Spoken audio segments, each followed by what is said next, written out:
Oke, Bang Rasman menanggapi persoalan kemarin Laura yang datang hadir ke Polres Jakarta Selatan dan sempat mengatakan bahwa I love you Fadel. Itu gimana Bang menanggapinya Bang?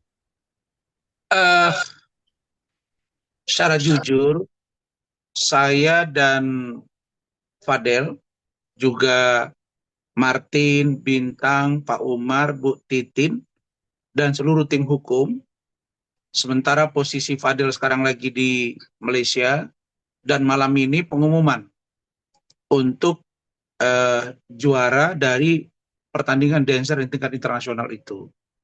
Nah, kami sangat bergembira, sangat senang melihat posisi atau keadaan dari LM atau Loli.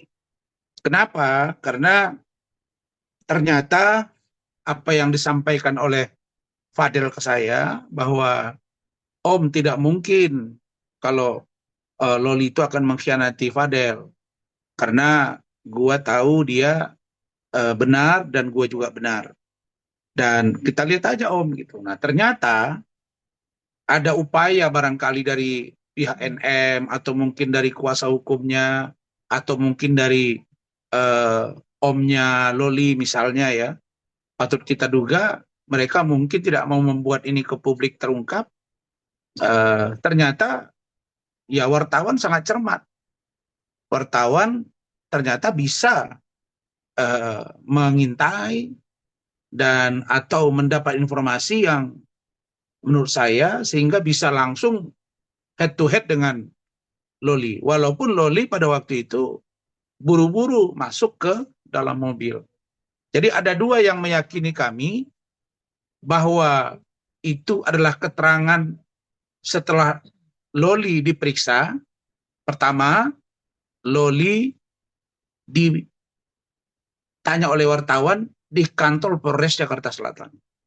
Yang kedua, mobil yang digunakan Loli adalah mobil polisi. Jadi dua ini kami meyakini keterangan dari Loli, pengakuan dari Loli adalah pengakuan terbaru. Kemudian yang membuat kami berbahagia lagi, Loli tanpa diminta oleh wartawan komentarnya tentang Fadel, dia setelah masuk mobil, dia masih berusaha menunjukkan mukanya karena dia di kursi bagian kanan di tengah, dia masih menunjukkan mukanya ke depan sambil melihat wartawan. Nah, lalu dia ngomong, I love you, sayang gitu. I love you, Fadel. Gitu. Artinya bahwa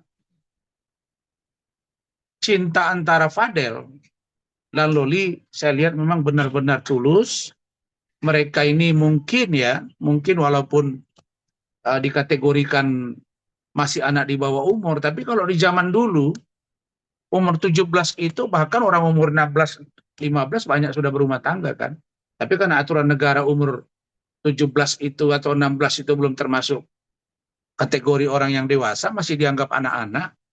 Tapi kalau dari segi percakapan Loli dengan Fadel yang saya dengar langsung dari Fadel itu, memang orang ini sama-sama tulus gitu. Nah, jadi saya mau menyampaikan, buat apa gitu? Buat apa kasus ini dipaksakan dalam pengertian oleh NM untuk sampai diproses ke pengadilan misalnya? Kan kan kita sudah menjadi saksi mata semua ini bahwa Loli itu ditempatkan di safe house hampir 3 bulan dan ternyata setelah 3 bulan hatinya tidak berubah terhadap Fadel dan Fadel juga tidak berubah hatinya terhadap Loli. Nah maka saya katakan bahwa kita jangan pernah ya menganggap orang yang ya mungkin kita anggap anak kita lebih punya kemampuan materi, harta, pangkat, jabatan. Terus kita menganggap calon dari eh, anak kita itu orang rendahan, orang tidak punya. Kita nggak boleh loh menganggap rendah karena hidup ini penuh dengan misteri. Dan itu terjadi ke diri saya. Terjadi ke diri saya. Saya pun dulu begitu. Waktu saya melamar istri saya, Eli, itu saya direndah-rendahkan, dihina-hinakan.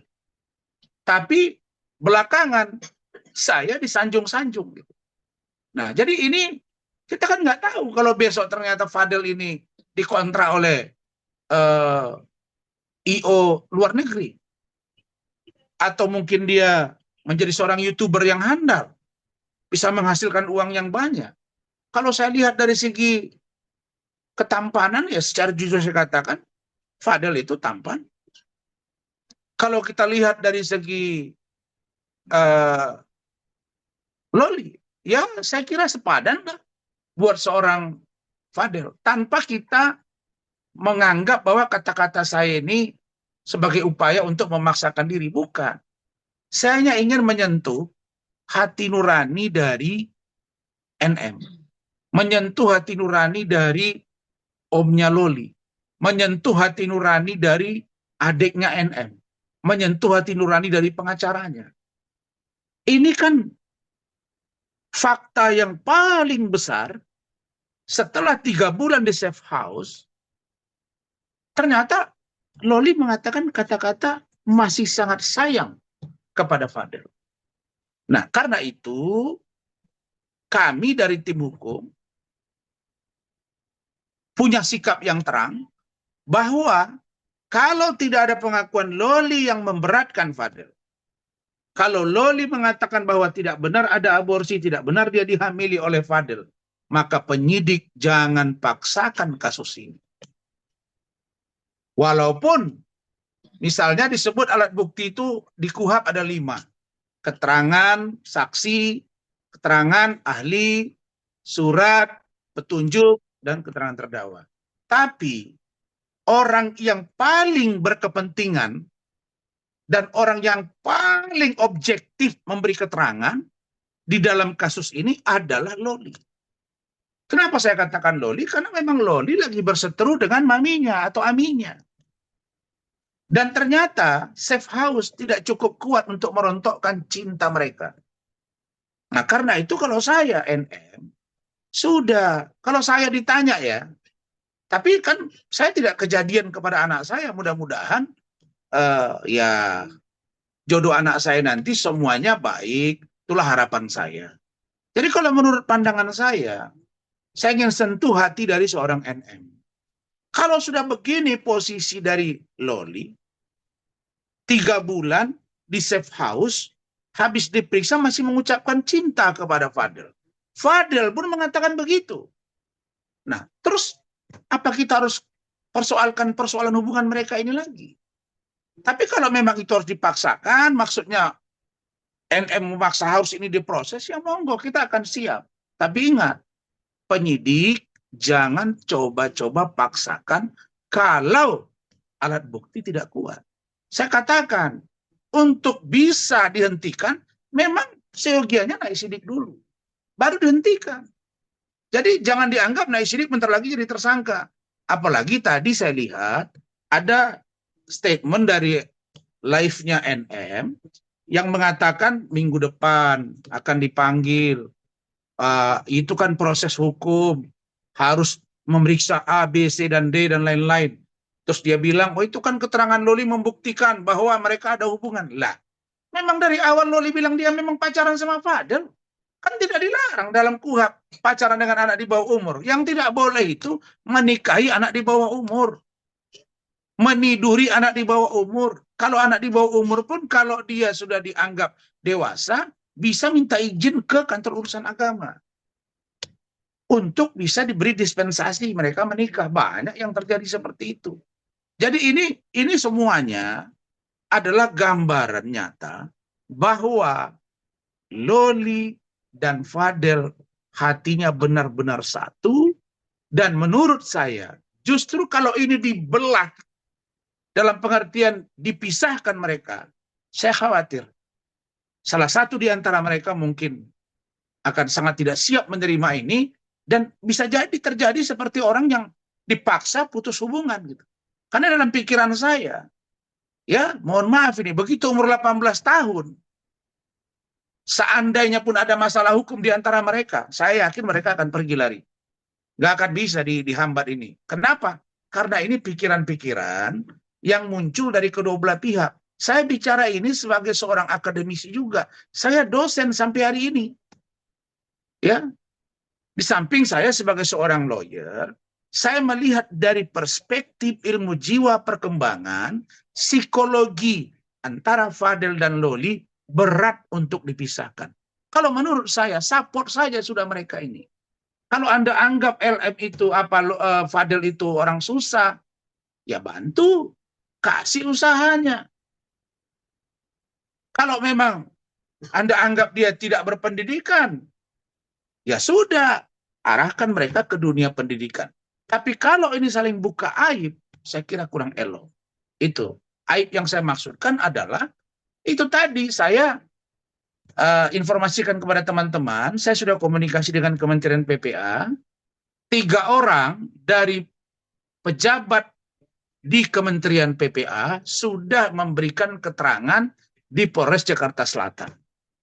Dan kita sudah komunikasi, bahkan ya semuanya menyayangkan bahwa jejak digital dari kasus ini sampai Loli dan Fadel tua, mungkin sampai mereka meninggal dunia. Mohon maaf kalau nanti sudah Tuhan menjemput mereka atau kita semua sudah dipanggil Allah.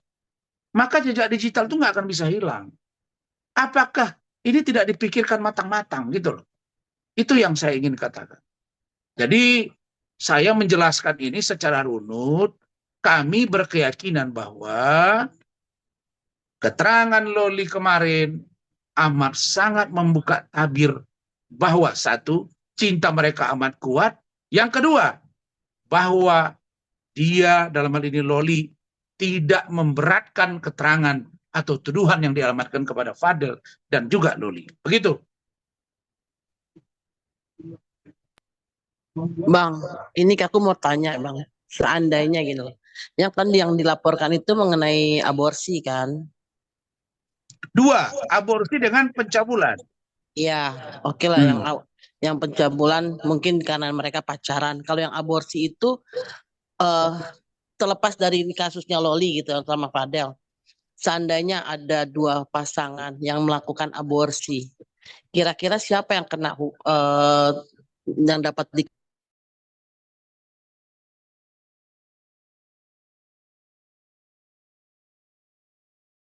Dia melakukan aborsi, pasti ada pihak ketiga, yaitu dokter atau bidan.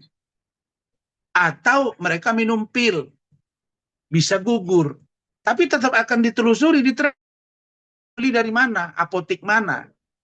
Jadi tidak sembarangan gitu loh. Nah, jadi kalau saya dilihat, ditanya, kalau ada yang aborsi, pertanyaannya, siapa yang menghamili sehingga terjadi aborsi? Kalau tidak hamil, pasti tidak aborsi. Nah, kalau tidak aborsi, berarti tidak hamil. Nah, sekarang pertanyaannya, apakah aborsi? Menurut keterangan dari Fadel, tidak ada hamil. Dia tidak melakukan hubungan badan kepada Loli. Itu dia pertanggungjawabkan. Tapi perkara Loli misalnya ada dengan orang lain, ya Fadel tidak tahu. Tapi untuk membuktikan bahwa dia hamil, lalu kemudian itu sperma siapa di dalam, akan sulit. Karena sudah diaborsi. Nah, kalau sudah diaborsi, siapa yang melakukan aborsi? Apakah sendiri LM, atau didampingi oleh Fadel, atau didampingi siapa? Tapi jawaban konkret yang saya dengar, tidak ada hamil, tidak ada aborsi. Yang ada USG atas kemauan Loli didampingi oleh seseorang yang saya belum sebut namanya, pada waktu ini saya akan sebut. Tapi yang pasti bukan Fadel yang mendampingi. Dan hasilnya negatif. Nah, kalau hasilnya negatif, artinya tidak hamil dan tidak aborsi. Nah, kalau begitu, mau dipaksakan juga ya, berarti dokter yang memeriksa USG itu sudah diperiksa, lalu kemudian tanya Loli, ini diaborsi, mau Loli sendiri, makan pil atau apa? Kan nggak mungkin juga dia hamil kemudian aborsi, jatuh sendiri. Harusnya ada pil minimal. Kalau zaman dulu, ini kan tidak ada gitu. Begitu.